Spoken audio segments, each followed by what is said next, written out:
Terima kasih buat Pak Gembala. Saya belum sempurna Pak, masih agak meleng-meleng dikit Pak. Ya namanya dunia artis, dunia yang penuh dengan gejolak dan teka-teki. Jadi kalau Anda mau jadi seorang artis, kalau imanmu kurang kuat, pasti kayak layangan putus. Oh ini layangan putus, itu ya, Netflix ya. Jadi kalau bicara hidup teman-teman, ya saya memang orang yang sangat tidak beruntung dulu. Dulu ya teman-teman. Saya lahir dari keluarga yang kalau mau dibilang jauh dari Tuhan, enggak juga. Oma saya juga beragama Kristen dari dulu. Bergereja juga rutin. Tetapi ya itu tadi teman-teman, gerejanya ya hanya sebatas sebagai sebuah rutinitas. Kalau pasca semua anggota keluarga harus pakai baju hitam-hitam ke gereja gitu ya. Dan diwajibkan nonton film Tuhan Yesus tiap malam pakai layar tancap. Karena saya hidup di kampung yang jauh dari kemewahan. Saya tidak di Manado kota tapi di Sangir. Di Sangirnya juga bukan di ibu kota kabupaten. Jauh banget ke atas. Jadi kalau bilang hidup itu akan sukses, belum waktu itu. Saya lahir dari orang tua yang saya tidak kenal. Papa saya juga kabur, emak saya mati, meninggal ya. Sorry. Dia stand up comedian kadang-kadang suka keceplos, Pak. Jadi kalau dibilang Mongol gak pernah jorok, kayaknya ada nih. Karena stand up comedian kadang-kadang kalau udah bercanda, ngelawak kadang-kadang over. Tetapi itulah prosesnya Mongol, teman-teman. Jadi datang ke Jakarta saya masih ingat banget, niatnya adalah memang benar sekolah pendeta. Ada sepasang suami istri yang menyatakan siap mensponsori Mongol sekolah pendeta di Medan. Ini ingat ya, sekolahnya bukan di Jakarta, sekolahnya di Medan. Jadi Pak Pendeta George, Pak Brur Mutu, kalau mungkin Anda masih ingat-ingat tahun 2000-an ada pengkhotbah dari Malaysia yang suka khotbah di GBI Tiberias, waktu itu Tiberias masih GBI, ada namanya Pak Brur Mutu. Beliau meminta kepada keluarga tersebut untuk membawa Mongol untuk sekolah pendeta di Medan. Jadi transit Jakarta, saya masih ingat banget naik kapal Lambelu ya, di dek 2 ekonomi. Jadi kalau kapal terkebalik, nah kita yang paling pertama meninggal karena nggak bisa kabur ya kan. Jadi realisasi sekolah pendeta kita waktu itu Mongol masih tetap berpikir positif bahwa akan sekolah. Kenapa Mongol selalu berpikir positif sekolah? Karena saya tahu mereka siapa.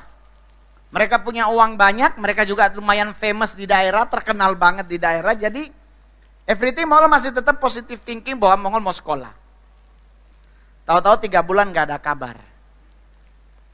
Dalam fase 3 bulan ini apa yang Mongol lakukan? Ya Mongol tinggal di rumah saudaranya mereka dan ya Mongol bergereja waktu itu di gereja GBI Betani Kelapa Gading. Yang sebelahnya gereja GPDI Bethlehem yang di Kelapa Gading. Jalan kaki dari Tanjung Priuk. Bayangkan dari Tanjung Priuk Warakas ke Kelapa Gading jalan kaki. Orang tanya kenapa nggak pernah ngeluh? Nabi Musa aja 40 tahun, lagi itu cuma sejam. Dan disitulah namanya hidup ya. Orang kalau ada mobil gitu, ada angkot atau kopaja, ya blok M, enggak bang, ke Cawang.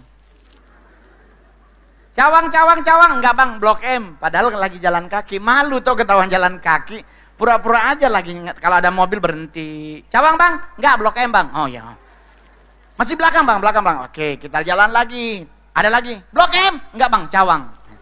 Nah, itu bohong putih ya. Ya bohong dalam kebaikan.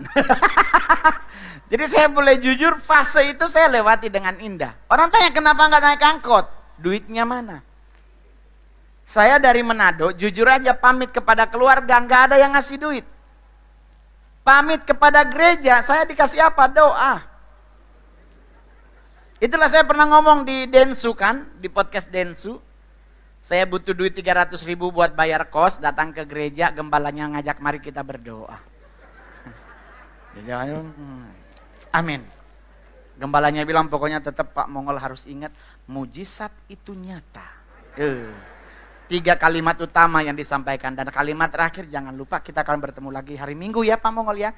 Tuhan Yesus memberkati. Pulang ke kosan ibunya manggil, mana hepengnya Mongol, mari kita berdoa opung. Ya jujur aja. Pendetanya masih ada sampai sekarang. Pendetanya waktu itu doain Mongol pakai cincin 4 karat. Nggak potong. Bijian coy. Tapi 300.000, mari kita berdoa. Saya ngomong di podcastnya Denny Sumargo. Itulah yang membuat kenapa anak muda banyak gabung di gereja setan. Bukan karena memang dia target gereja setan, tidak. Karena gereja tidak terlalu menerima anak muda untuk berkarya. Tapi hari ini beda ternyata GBI Bethlehem. Muda semua loh. Yang tua pasti yang song leadernya ya, WL-nya kelihatan dari sisi umur ya. Muka kurang terawat ya. Ya mungkin gak glowing ya. Ya mungkin gak pakai skincare kali ya. Ya skincare-nya bagus. Ada banyak sekarang skincare murah. Gak apa-apa. Hasilnya ada tapi lehernya belang. Gak apa-apa. Ya jangan dipakai ya teman-teman. Jadi kalau bicara fase hidup, saya mundur dari Tuhan udah lama kalau pengen mundur. Orang tanya kenapa lu tetap memilih Kristus sebagai juru selamatmu? Kenapa nggak balik di gereja setan? Bukannya di gereja setan lebih enak? Ya benar teman-teman, di gereja setan itu lebih enak. Nggak ada satupun anggota gereja setan menghakimi saudaranya. Nggak ada teman-teman. Kami di gereja setan ada satu anggota yang kesusahan, kami bantu. Saya pernah ngomong di podcast. Ada satu anggota nggak punya duit, kita yang tim leader inti akan, yaudah lu punya berapa? Gua 200, gua gope, gua skip, gua 1 juta, gua 2 juta, gua skip, gua cepet. Butuh berapa lu bro? Gua butuh 3 juta. Ya, cuman 2.200.000 gimana? Ya udah. Setidaknya 80% hidup orang itu aman, coy. Nah, kita di gereja tidak. Mari kita berdoa. Kalau enggak kita berdoa, kadang dinasihati, ingat. Ini mungkin bagian dari taburan tuayanmu yang akan engkau tuai. Oh Tuhan Yesus, lebih pindah sablajo kalau begini. Jadi gereja kadang-kadang terlalu cepat menghakimi, khususnya jemaat. Coba gereja kalau pendeta jemaatnya pakai baby Benz atau S350. Shalom. Gimana kabar ibu? Aduh, usaha aman kan? Ya saya tetap percaya pasti akan berdoa. Cepet banget. Coba naik bajai silakan. Disuruh di belakang bang. Ya kan? Yang cincin berlian di depan. Dikit-dikit angkat tangan. Kira nyembah mesti liai ampakaran. Jujur aja. Tapi apakah semua gereja seperti itu? Tentu tidak. Ada yang tidak seperti itu. Bahkan ada gereja yang sampai pakai celana pendek, sandal jepit juga diterima. Yang penting hatimu mencari Tuhan, bukan fisikmu yang datang. Kalau fisikmu udah rapi begini, cakep begini, nge-mall paling cocok. Karena orang rapi ke mall, satpamnya senyum. Coba sandal jepit dilihat atas bawah. Padahal menurut almarhum Bob Sadino, orang yang rapi ke mall cuman muter. Coba kalau rapi banget, muter. Kalau masuk toko nanya doang. Tapi coba yang sandal jepit belanja. Jadi teman-teman, apakah hidup kamu udah sempurna? No thank you. Tidak teman-teman, saya juga masih kadang-kadang suka emosi. Suka marah-marah, tetapi bagaimana caranya bisa nggak keluar, kontrol diri. Itu namanya pengendalian diri kalau bahasa Alkitabnya.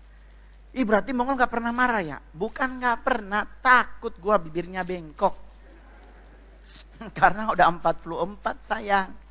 Sekarang stroke tidak mengenal umur 40, kadang 30 kalau dihantem nyeplok ada. Itu yang Mongol pernah stand up di acara gereja. Anak-anak muda dan semua jemaat Tuhan yang hadir hari ini. Di saat engkau menyenangkan hati Tuhan, jangan malu melompat bagi Tuhan. Iya tuh. Kau yang seluruh semesta sujud. Ada yang menyembah. Agunlah kebaikanmu, mujizat telah terjadi. Tapi mintanya hidupnya diberkati. Coy, balancing system itu akan menjadi indah kalau dua-duanya balance. Sistem take and give itu harus dua-duanya. Jangan cuman kita doang yang minta, terus kita tidak memberi apa yang menjadi bagiannya Tuhan. Emang Tuhan minta apa? Tuhan kita mau hitung-hitungan sama Tuhan. Coy, Bapak di sorga, ngana jo kita nih mau. Artinya lu aja gua nggak mau hitung-hitungan sama Tuhan. Kalau bicara duit, gua agak sedikit China, coy. Gue pasti milih agama mana yang paling murah dalam hal duit-duitan. Kristen setiap bulan 10%, sebelah 2,5% per tahun. Milih mana? Gereja tiap bulan, sebelah setahun sekali. Berapa persen? 2,5. Gak ada duit ganti beras. Kalau gue pingin, pindah gue.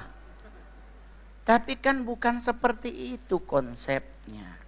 Apa yang Tuhan beri kepada kita udah lebih dari 10% loh. Lu kalau mau seperti Sakeus 50% lu berani? Sakeus di jamaah Tuhan dia bilang apa sama Tuhan? Tuhan, aku akan mengembalikan berapa persen? 50. 10 aja kita udah mumet, apalagi 50 bro. Jadi orang tanya, terus apa yang kamu mau lakukan? Ini nyantai aja sampai hari ini. Sampai hari ini saya terbukti, saya nggak pernah juara stand up. Karena saya jebolan dari Metro TV, bukan Kompas TV. Kompas itu stand up komedi Indonesia Suci. Indosiar punya Suca, stand up komedi Academy. Saya Metro TV, namanya stand up show. Saya angkatan pertama Metro 2011. Saya, Soleh, Miun, Steny Agustaf, Iwel dengan Kang Isman. Kita berenam. Apakah gue memang dicita-citakan punya cita-cita jadi stand up? No. Tidak pernah bercita-cita jadi stand up. Orang tanya kenapa Ngol? Saya membangun tembok. Saya gak mau kenal orang. Kenapa Ngol gak mau kenal orang? Karena saya hidupnya gagal teman-teman. Saya ke Jakarta mau sekolah pendeta. Sekarang gak jadi pendeta. Kenapa gak pulang Manado Mongol? Malu. Karena udah didoain banyak orang mau jadi pendeta. Nanti kok sampai di Manado di bandara, Shalom, gembala sidang di mana? Ya ampun, sekolahnya jadi. Terpaksa bertahan hidup di mana? Di Jakarta. Kerjaannya Mongol ini diklarifikasi pagemnya. Saya pagi itu kerja di rumah makan Padang di Jalan Sabang Ujung. Pas mau belokan kanan kebun siri. Nah itu ada rumah makan Padang. Nah saya kerja di situ coy. Baru jam 4 sore pulang kerja ngambil koran harian terbit, Suara Pembaharuan, Pos Kota Gope sama Kompas. Jualannya di mana? Tugu Tani. Supaya laku apa yang mau lakukan? Jadi orang sumbing. Ini jujur aja, gue nggak ngejekin teman-teman sumbing, no. Tapi itu saya lakukan, jadi jualan kolan. Mau beli apa gue bacain gitu. Dia tutup pintu, gue bacain Presiden Nuano menemu dengan Presiden Unimu Malang, ya kan? Dan jujur, orangnya daripada dia ketawa takut dosa, ya dia beli. Itu strategi. Ya kan, tulus seperti merpati, tapi gue pakai ayat yang berbeda kalimatnya, tapi lihai seperti ular. Ya kan, sampai jam 6 sore, jam 6 lewat 10 balik lagi ke Sarina, ke jalan ke belakang namanya Jalan Sunda yang sekarang ada Bank Mandiri, sebelahnya ada gereja Katolik. Saya jualan di situ, bantu di Pecel Lele Heri. Jadi 3 kerjaan dalam satu hari. Di mana teman-teman Manadonya Mongol? Hilang. Semua tidak mau berteman dengan Mongol. Semua bilang bekeng malu doe. Kasihan Mongol. Pulang Manado Jo. Masa apa jual koran? Sekarang gue jadi artis. Mereka lah yang mengaku saudara. Kalau ketemu, aduh Mongol ini teman kita dulu loh. Suka nongkrong bareng. Dalam hati, kapan? Kapan? Saya waktu itu bergereja di GBI Api Kemuliaannya. Almarhum Pak Alex Iranata. Di Menara Era. Saya bergereja di situ. Semua orang Manado. Kita duduk bareng-bareng. Pindah mereka. Akhirnya saya nongkrong sama teman-teman orang Batak. Semua gengnya Mongol Batak karena pulang gereja nongkrong lah kita di terminal ya kan. Cocok lah mukaku ya kan. Wah, menang Mongol, langsung pada ditanya, marganya lah. Aduh, mohon maaf Bu, saya orang Manado jadi saya nggak ada marga. Tapi nggak mungkin mukamu kayak bodat. Jadi Mongol lebih cocok muka Batak daripada Manadonya. Ya kan? Dan gue bersyukur 2009 saya bermarga Batak. Dibawa pulang lah ke Bonapasogit, ya kan? Pulanglah aku ke Tarutung, dikasihlah marganya. Enggak usah dikasih tahu nanti. Nanti ada yang undang ternyata bapak tua aku nggak dibayar akunya ya kan? Jangan dikasih tahu marganya karena pernah kejadian kasus itu. Kutunggu-tunggu mana hepengnya, jangan dong hepengnya ini, honornya mana? Kutanya sama sekretarisnya, mana? Sampein dong ke bapak, Mongol udah mau pulang. Iya, bentar ya bang. Bang, kata bapak, ya, makasih ya, Tuhan Yesus memberkati. Ku telepon Opung, aku di acara orang Batak belum dibayar. Opung nanya, kau tanyalah marganya, Mang. Mbak, marga yang punya acara apa? Oh, marganya ini bang. Opung, marganya ini. Mula lamang itu bapak tuamu. Pulang Mongol, dan ada hepengnya karena bapak tuaku. Nggak mungkin aku minta daripada jadi maling kundang dua ya. Aduh, jadi teman-teman cocoklah aku sama orang Batak. Orang Manado hilang semua, tapi di saat gua artis, semua ngaku teman Batamang dulu torang. Itulah fungsi kita jadi anak Tuhan, harus jadi saksi kepada siapapun bahwa bersama Tuhan hidup gagal belum tentu, tapi prosesnya pasti sempurna, hasilnya pasti sempurna. Disantai aja bro. Orang mau bilang, wah Mongol itu kan begini-begini coy. Kalau bukan karena kebaikan Tuhan Yesus, nggak mungkin sampai hari ini saya stand up comedian paling laris. Sampai diakui oleh Panji Pragiwaksono sebagai the king corporate stand up comedy Indonesia. Teman-teman gue yang lain udah nggak ada job, mohon maaf, gue masih semalam masih ngisi acara Podosuki. Di mana? Di Hotel Langham. Lu tahu semalam berapa satu kamar? 7 juta bro. Lu ke ambasador dapat 11 gram cincin. Situ baru dapat kamarnya doang bro. Lu berani pesen es teh manis, hilang dompet lu. Kan jujur aja, tapi ya, coba lihat ya. Masih hari ini gue masih acara gereja. Dan Mongol memang ada perjanjian dengan manajemen Januari sampai November acara gereja nggak pakai tarif. Pakainya persembahan kasih. Nanti Desember baru honor.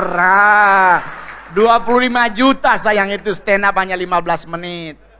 Tapi kalau Januari sampai November nggak pakai tarif, semuanya pakai persembahan kasih. Tapi Pak Mongol, ya kami cuma ada segini, ya nggak apa-apa. Ya kalau enggak ya udah keterlaluan gitu ya kan. Ya ada lah, sekalipun cuma duit tol aja nggak ada masalah. Gua nggak menentukan jumlah. Kalau gua stand up bro 15 menit untuk ukuran Jakarta udah 45 juta, sekarang udah berapa menit? 3 kali persembahan gak nutup. Orang kita persembahan kadang-kadang masih ada 2.000. Bilang beri yang baik, tapi 2.000. Jadi teman-teman santai aja. Ini ibadah terakhir, kita boleh lebih dikit. Iya dong? Iya dong? Jadi santai teman-teman. Manusia boleh mereka-reka yang jahat terhadap kita, tetapi Tuhan Yesuslah yang menentukan apa yang terjadi. Betul? Saya awal-awal jadi stand up komedian, rumah Mongol tiap minggu pasti ada ayam dilempar ke rumah yang dagingnya hilang cuman perutnya sama lehernya dibuang ke rumah. Ada ya, bawang putih ditusuk pakai kuningan segala macam dilempar ke rumah. Biar Mongol nggak laris, tapi kalau Tuhan yang buka, setan mana yang berani tutup? Gitu, santai sayang. Jelek yang penting artis. Jadi nggak usah khawatir terhadap hidup. Tuhan kok yang menentukan. Orang mau ngomongin apa tentang kita, ya biarin aja selama itu tidak kita lakukan, cuekin aja. Nggak usah diajak ribut, kita yang stroke. Jadi buat yang semua yang hadir hari ini, ayo kita menyenangkan hati Tuhan dengan hati yang sungguh-sungguh. Ya. Orang malas nyanyinya, aku stres kalau ngelihatnya.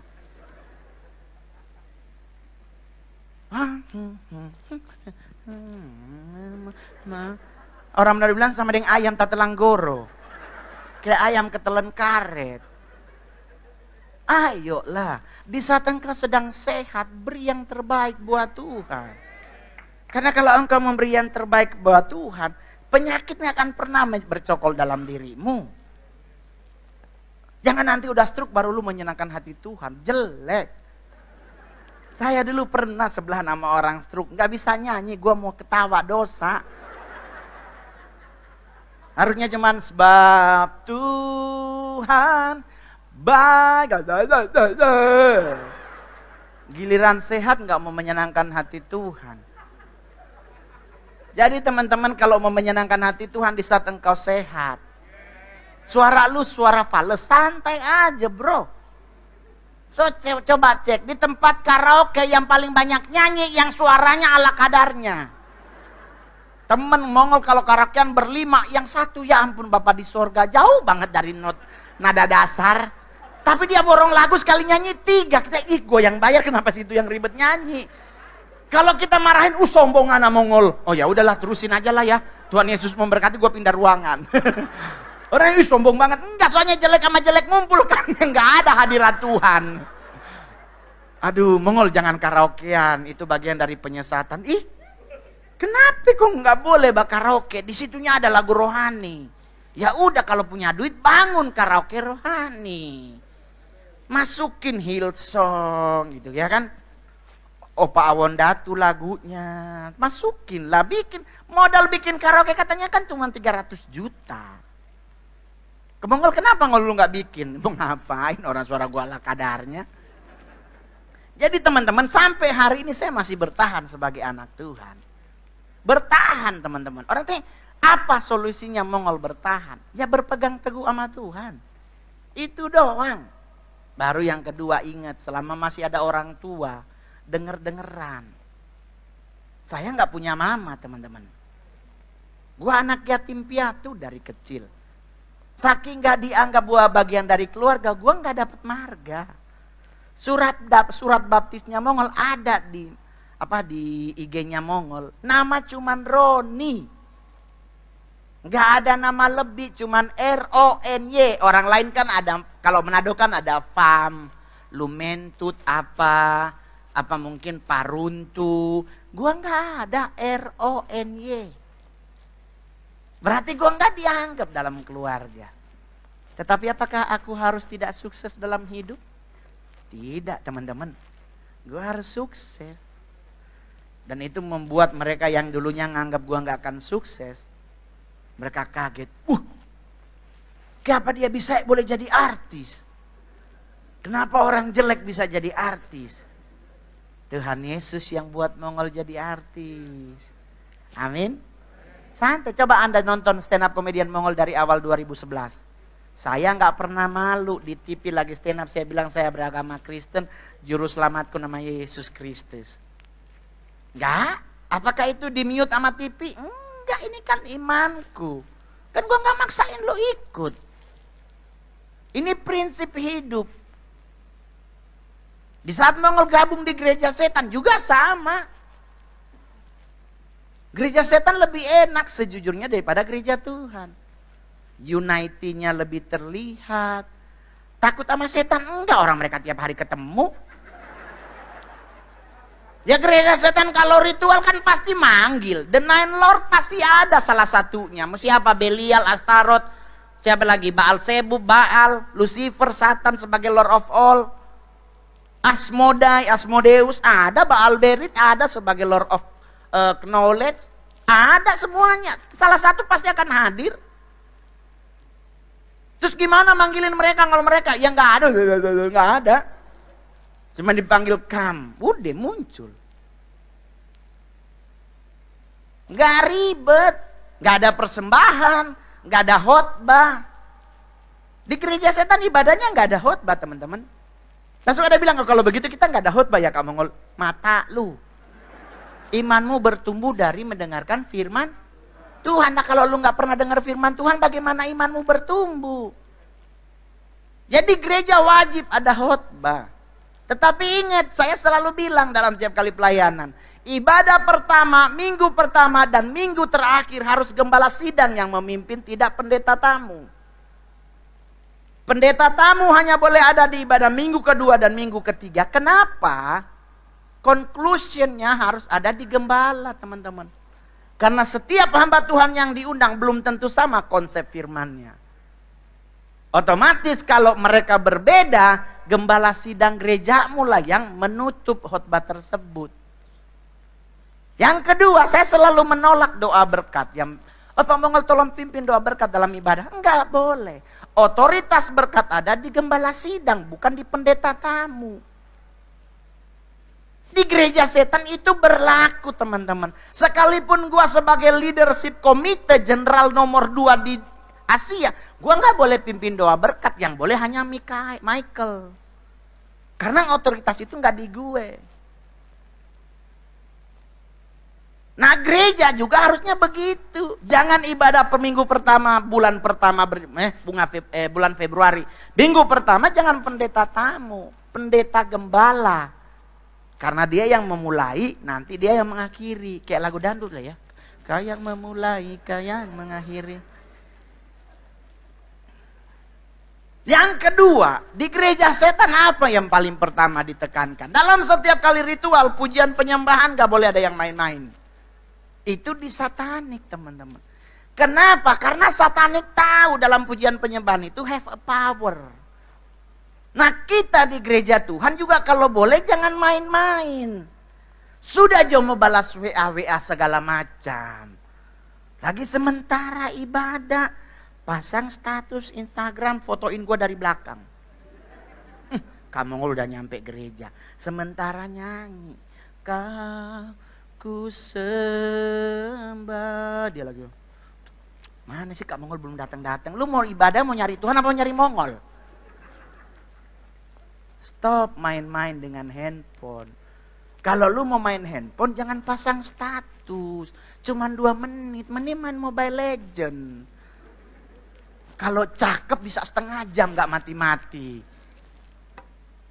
Jadi teman-teman jangan ribet. Di saat menyenangkan hati Tuhan, ayolah kita mainnya bareng-bareng.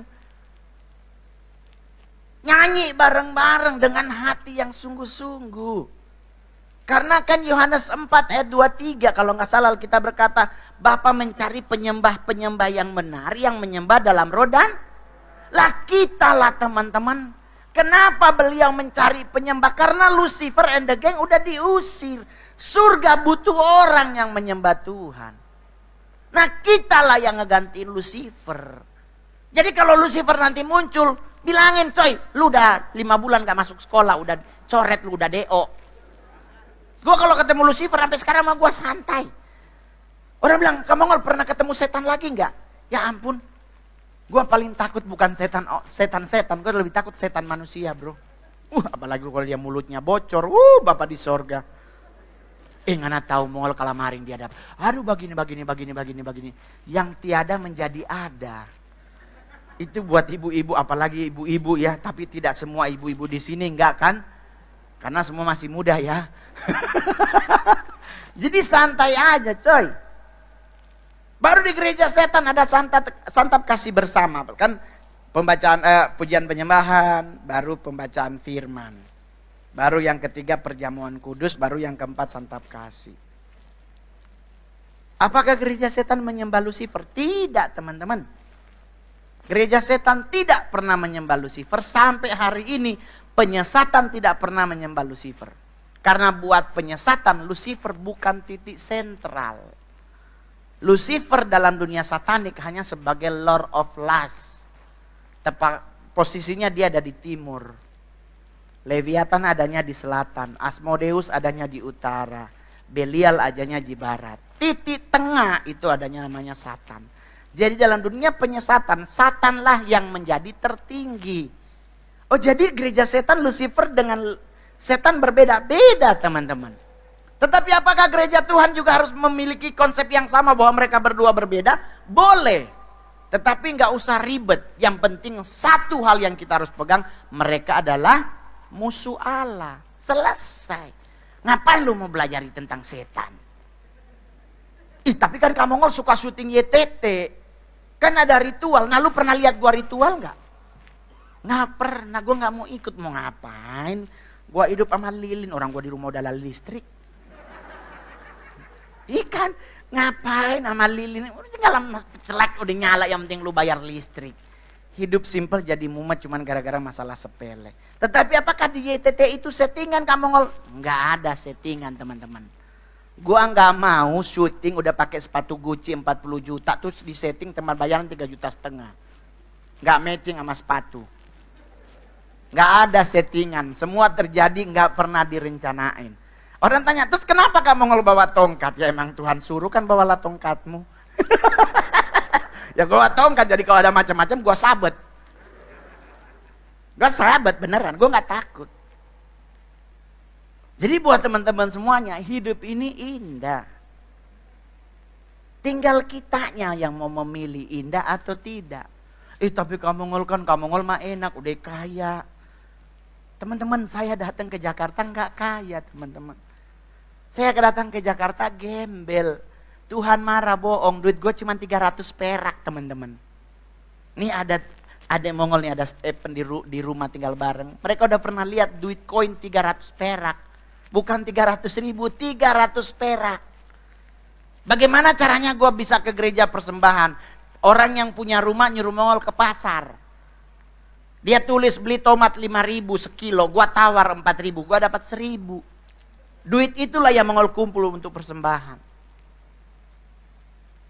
Tapi kan sekarang Kak Mongol kaya, iya. Tuh, jangan lihat di kayanya Mongol, lihat bagaimana penyertaan Tuhan dalam hidup Mongol.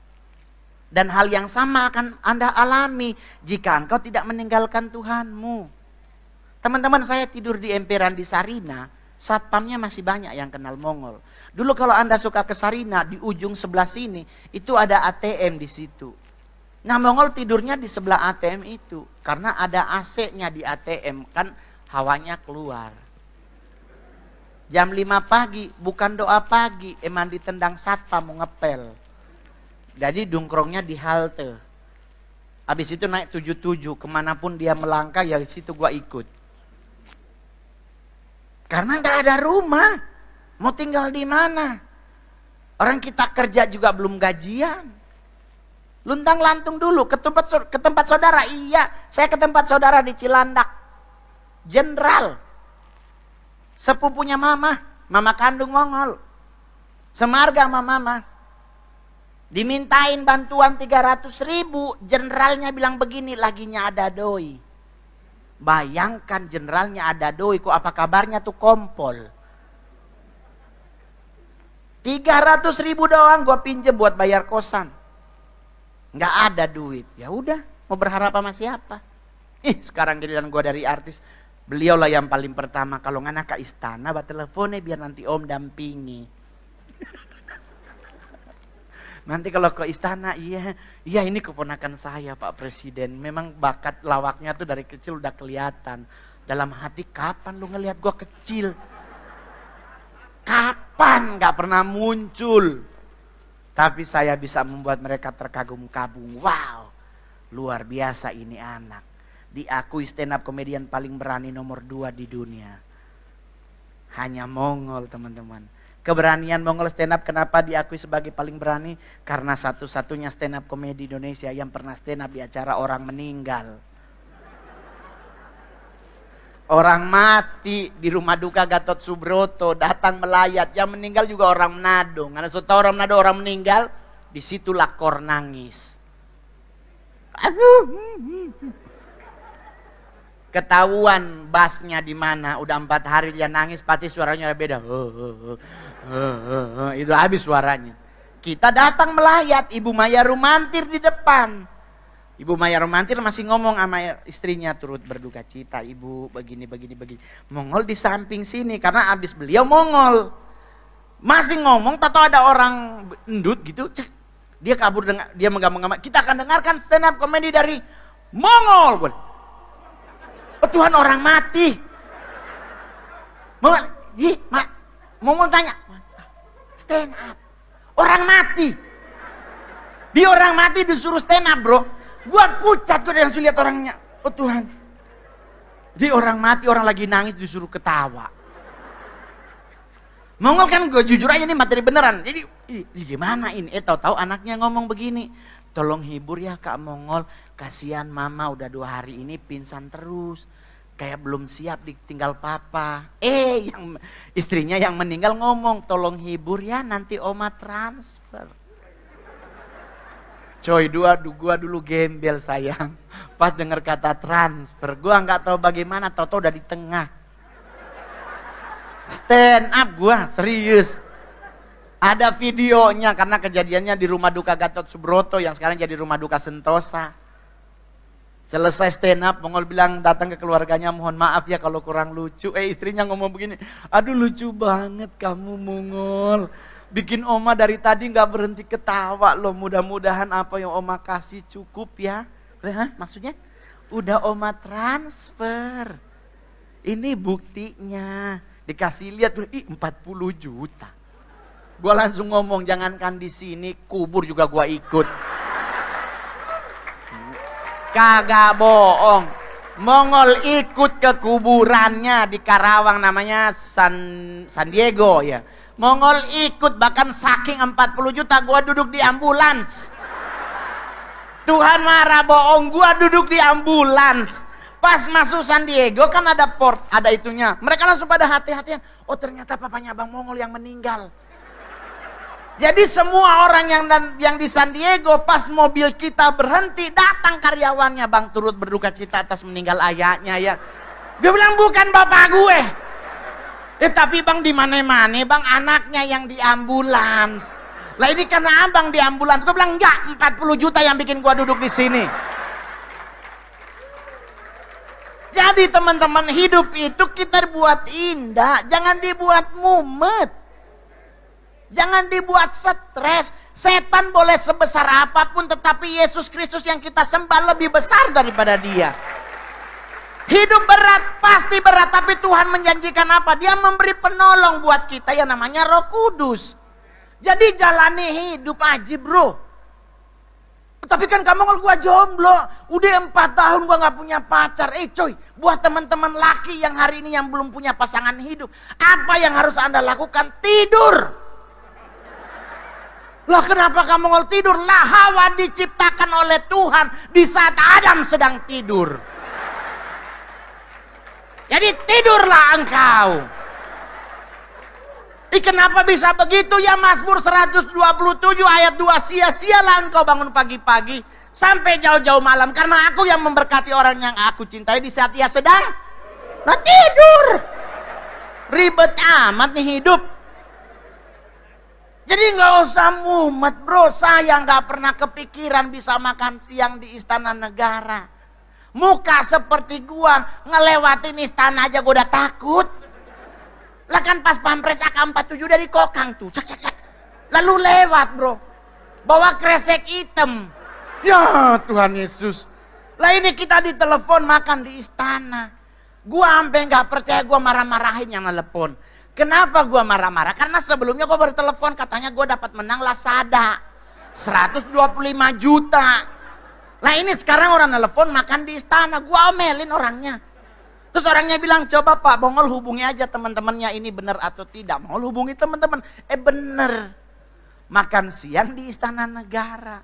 Ya ampun Bapak di surga, gue langsung buka lemari batik paling mahal yang gue miliki. Gue bawa ke Laundry Express.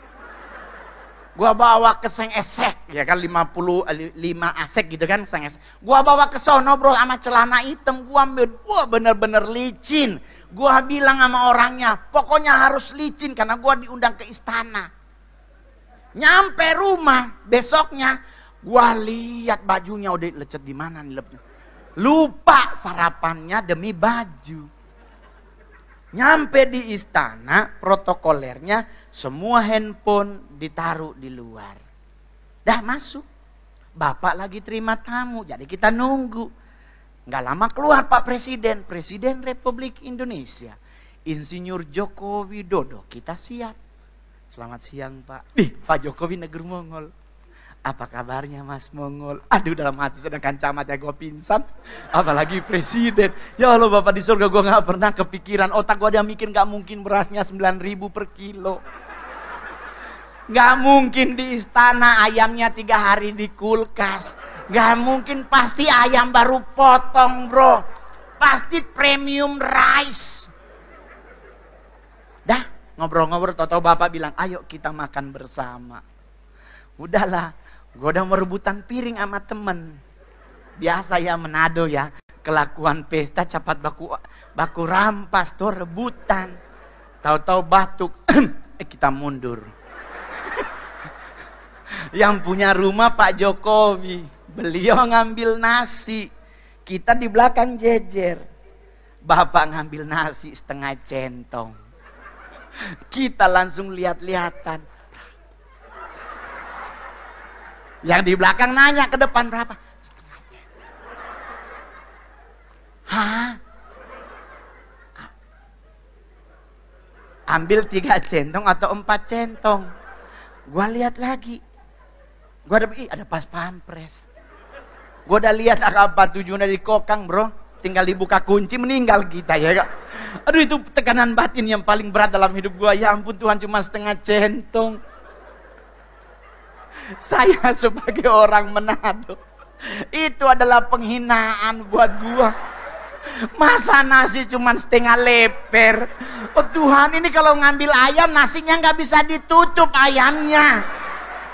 Oh Tuhan nih. Udahlah, yang paling aneh ini paling lucu teman-teman.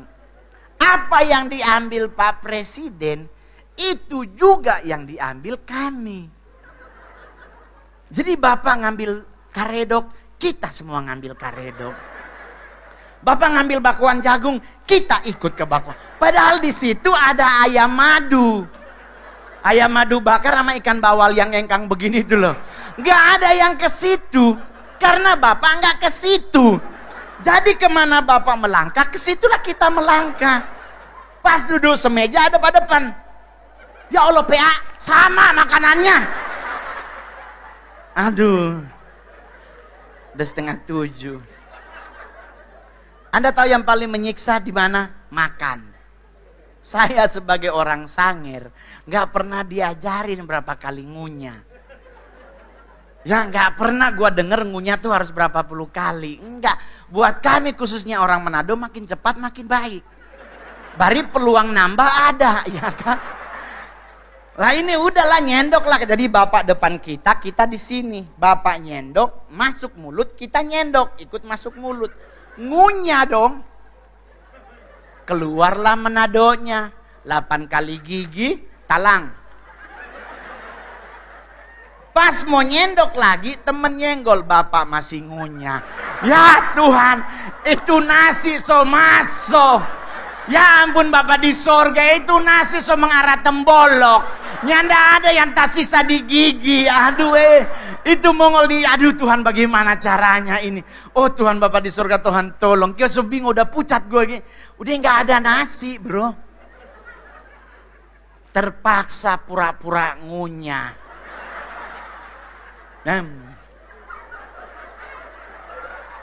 Ditanya lagi enak ngol. Enak Pak. Ya ampun Tuhan, dari situ Mongol bilang kalau gua diundang lagi ogah. Menderita lo makan di istana, mending makan di Mama Ibu Gembala. Dikasih nasi padang, tau-tau ada nasi kuning 2. Gua bingung mau milih yang mana. Kalau udah gitu nggak bisa bungkus lagi. Oh Tuhan. Aduh, padahal DP sate, aduh. Ayam semua DP daging. Lah kalau kita beli di jalanan kadang kulit lebih banyak daripada dagingnya, ya dong. Jadi hidup tuh dibawa santai aja, dibawa indah aja, dibawa bahagia aja. Yang penting kita melekat di mana Tuhan mengizinkan kita bergereja, disitulah kita bergereja. Nih gereja udah ngasih tuh tadi tuh pengumuman pertama. Anda kalau sudah bertumbuh di sini dan Anda merasa enak di sini, merasa nyaman, merasa dianggap seperti saudara, bertumbuhlah di gereja ini. Jangan pindah gereja cuman gara-gara di sana ada Liming Ho. Gereja tuh kadang-kadang anak-anak Tuhan, khususnya anak muda, aduh di mana ada artis di situ dia. Jangan teman-teman, bertumbuh di mana engkau bertumbuh. Dan berbuahlah di mana engkau berbuah. Waktunya belum berbuah, jangan dipaksa untuk berbuah. Udah bertumbuh aja. Saya gerejanya, jemaatnya sedikit. Gua boleh bikin gereja, bisa. Orang modal cuma 1,5 M. Tapi pertanggungjawabannya yang paling berbahaya, teman-teman. Lu bikin gereja, terus jemaat lu kalang kabut kemana-kemana. Yeskiel 29 terjadi dalam hidup Mongol, digetok sama tongkat. Kalau, aduh Tuhan, baru Tuhan tiup sosupi, apalagi Tuhan getok. Kiri kanan dengan api bibir bengkok. Duh, Pak Gembala dengan Ibu Gembala membangun gereja ini udah bukan cuma 2 tahun lebih. Udah puluhan tahun, udah 30 tahun lebih. Kalau buahnya sekarang terlihat, ya wajar. Mereka dari satu jiwa. Nah, gak usah lagi bikin gereja baru. Tetapi kan Pak Mongol gembalanya sombong banget. Lah terus emang lu kirain gembala ini anaknya malaikat? Ada saatnya capek. Saya juga begitu. Indonesia tuh kadang-kadang suka keterlaluan kalau minta foto. Kalau gak diikutin, langsung keluar kalimatnya, sombong amat sih padahal jelek. Di Manado juga paling kesel tuh, di Manado begitu. Kita lagi ke Mantos gitu, terus ada ibu-ibu Mongol sini kok bawa foto. Gue kadang-kadang bingung, siapa yang butuh? Kenapa gue yang harus ke sono? Kan situ yang butuh foto. Kenapa gue yang harus nyamperin? Sini gue. Aduh ngana Mongol sombong dok, bisa. Artinya tuh jelek sombong. Nah sebenarnya yang butuh siapa? Sekali gue foto dulu pernah nih kasus kejadian nyata. Selfie. Di timernya 20. Ya ampun Tuhan Yesus, kok dia 19, 18, 17. Mongol bilang sama ibunya, Oma, Mongol mau foto dulu sama orang ini. Jangan Mongol, dan kita dulu. Dia masih 15, 14. So begini naik ulang turun ulang belum sampai. Jadi yakinkan timer anak 3, jangan 10. Terus kalau udah kita, artis itu kalau udah pergi, bukan karena dia sombong, kering giginya. Lu kirain foto enak.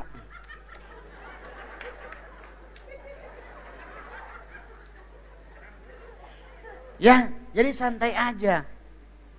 Mau jadi penyembah yang, gue jujur aja coy, baca firman indah. Membangun pondasi iman. Tapi kalau nyembah, menyenangkan hati Tuhan, feedbacknya 2. Di saat kita menyenangkan hati Tuhan, Tuhan disenangkan. Ya toh? Dulu Lucifer kerjaannya menyenangkan hati Tuhan, bro. Dia ditakta Tuhan. Dia diusir bukan karena kesombongannya. Dia diusir karena arogansinya. Dia arogan karakternya. Kenapa dia arogan? Karena dia orang yang paling dekat dengan Tuhan. Jadi malaikat lain harus tunduk kepada dirinya. Kalau Satan, kenapa dia memberontak? Karena dia sakit hati. Dia iri hati karena Tuhan lebih sayang sama Adam dan Hawa sampai dikasih tempat yang indah. Itulah perbedaan Lucifer dengan Satan. 2 pribadi yang memberontak karena masalah sepele. Ternyata iri hati bukan masalah sepele. Masalah yang bisa menghilangkan sukacita dan berkatmu sepanjang hidup kalau engkau punya iri hati. Dan yang kedua, orang sombong itu kenapa cepat mati? Karena jalannya petenteng-petenteng.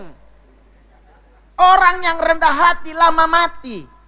Kenapa? Karena orang sombong jalan ke apa lu? Ngapain lu lihat-lihat? Oh, malaikat maut nunjukin muka, game. Tapi kalau orang rendah hati, selalu jalan lihat tanah. Ya, iya bu, ya.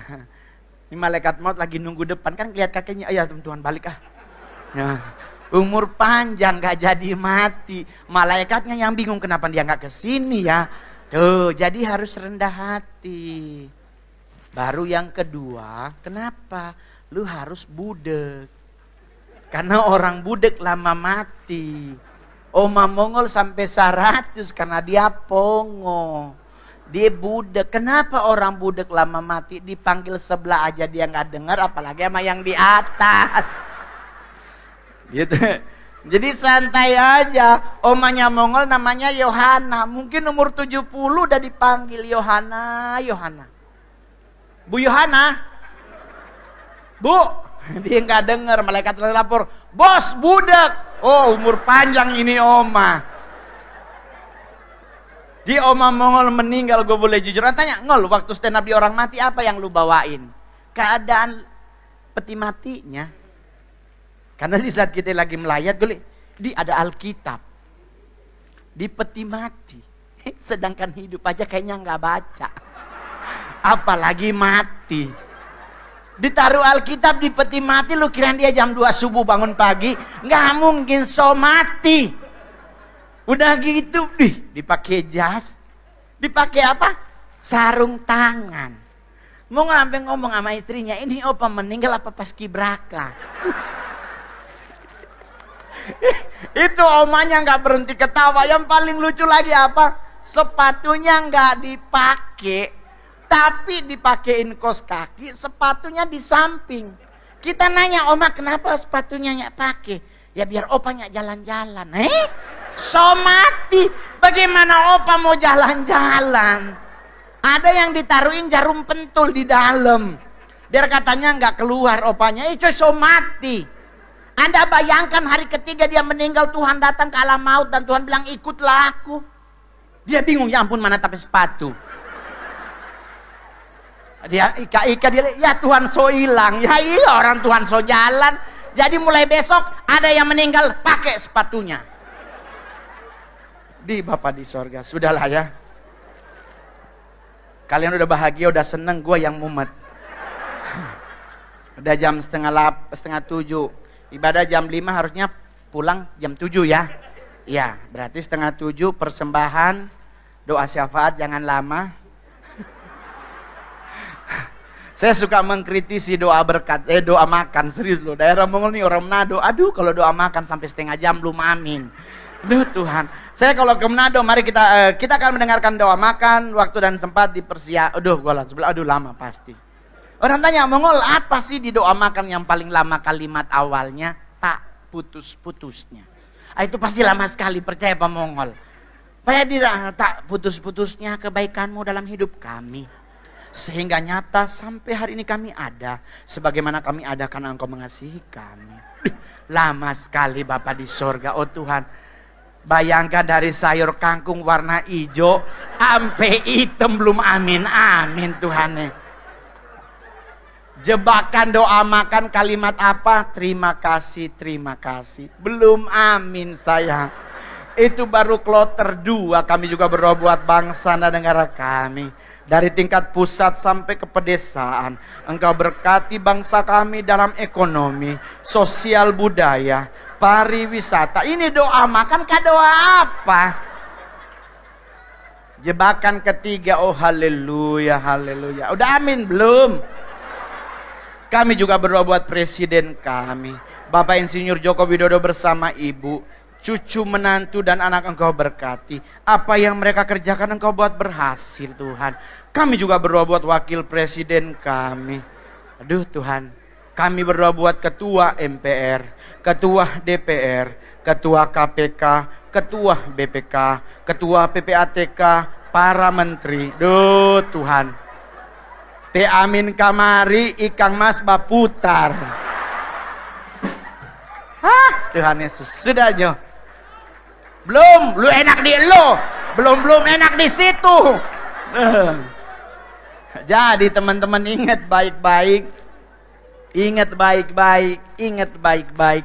Salah satu kunci keberhasilan Mongol, kemanapun saya melangkah, apapun yang saya lakukan di rumah, orang rumah semuanya tahu.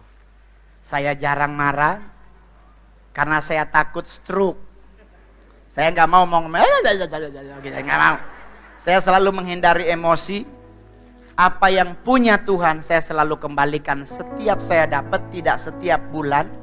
Jadi teman-teman, kalau ingin memberi buat Tuhan dalam bentuk perpuluhan, supaya indah, kasih setiap kali Anda dapat. Anda dapat hari ini berkat dari Tuhan 200.000, taruh langsung 20.000-nya. Kenapa? Karena Anda masih megang 180.000. Otomatis Anda masih akan merasa aman karena cuma 20 yang hilang. Ya toh? Tetapi kalau Anda kumpul per bulan, udah hilang yang besarnya, tinggal perpuluhannya. Akhirnya Anda lalai memberi bagi Tuhan. Jadi supaya indah, setiap kali Anda dapat, bawa ke gerejamu. Kenapa? Karena dari perpuluhanmu inilah gereja mengelola sedemikian rupa sehingga kita bisa beribadah di tempat yang dingin. Pemain musiknya ada lengkap, gak cuman keyboard doang kayak dangdutan lorong. Ada AC, kursinya citose bukan plastik. Salang ngengkang pelatak. Tuh. Jadi dari mana? Dari uang yang Anda beri untuk gereja. Mereka kelola sedemikian rupa, baliknya lagi kepada kita. Apakah gembalamu memperkaya diri dengan perpuluhan? Belum tentu, teman-teman. Kalaupun ada, itu hanya segelintir. Baru yang paling terakhir, miliki hati yang mau menyenangkan hati Tuhan. Berat bebannya hidup, tapi kalau lu dengar lagu Thank You by Hillsong atau The Goodness of God, coy, gak akan pernah engkau sadari, tahu-tahu air matamu keluar. Sekeras apapun dirimu menjadi extrovert, introvert sekalipun, tapi di saat engkau punya hati yang remuk redam, Tuhan akan pulihkan dirimu menjadi pribadi yang luar biasa. Tapi kamu ngomong gua begini, coy, buat Tuhan tidak pakai tapi-tapian. Karena kalau Tuhan pakai tapi-tapian, kita napas sehari 3 kali. Jadi buat Tuhan kasih yang paling terbaik. Anda diajak gereja bro, yuk main musik di gereja. Jangan langsung mikir honornya. Untuk menjadi pohon yang berbuah lebat, butuh dari benih, teman-teman. Saya jadi stand up komedian terlaris sampai hari ini dari benih small. Tidak pernah bersungut-sungut dalam hidup. Saya selama hidup di jalanan gak pernah menyesali apapun. Saya justru mengampuni sponsor yang bawa saya ke Jakarta. Karena buat saya mengampuni itu indah. Saya dihina orang banyak banget, teman-teman. Tetapi apakah saya membalas? Tidak. Karyalah yang saya naikkan. Akhirnya mereka yang terbuka. Wow, orang yang kita ejek ternyata jadi sukses. Saya bisa menaik apapun. Saya bisa nolak pelayanan. Berapa bayarannya? Sarah menghubungi manajer Mongol. Manajer Mongol ngomong ke Mongol, acara gereja GBI bang. Oh ya udah, jangan ngomong harga. Ih, kenapa? Kan masih Desember, masih awal ituan Natal. Jangan, karena satu gereja, satu sinode, saya GBI juga. Mau dikasih berapapun saya terima. Jadi buat teman-teman yang hadir hari ini, milikilah hati yang mau menyenangkan hati Tuhan. Karena itu gak pakai duit, teman-teman. Itu pakai suara hatimu dan keinginanmu. Jadi di saat engkau menyenangkan hati Tuhan, stop handphonenya, lepas. Kantongin, jangan di kursi, takutnya ada copet di sebelah Anda. Ya toh? Miliki hati seperti itu, coy. Saya boleh jujur, dalam minggu-minggu Covid orang bilang, Mongol, pasti gak ada job. No, teman-teman. Saya di saat Covid 2 tahun berturut-turut masih punya duit, masih bisa ngegaji tim. Karena Tuhan yang janjikan. Amin. Orang yang takut akan Tuhan, yang percaya Tuhan itu luar biasa, hidupnya tidak akan pernah meminta-minta. Jadi santai aja. Kalau Anda bilang, wih kau Mongol cincinnya gede banget. Tenang saudara, pasar baru yang punya. Apakah itu emas? Hanya Tuhan dan Pegadaian yang tahu. Jadi Anda punya hati yang ingin menyenangkan hati Tuhan. Punya hati yang ingin menyenangkan hati Tuhan. Punya teman-teman sound leader, yuk naik ke atas panggung. Kita mau menyenangkan hati Tuhan. Karena saya boleh jujur, tadi saya masuk kok penyembahannya jemaatnya disuruh duduk. Lu ngadep kepala sekolah aja, kalau kepala sekolahnya gak suruh duduk, lu gak duduk.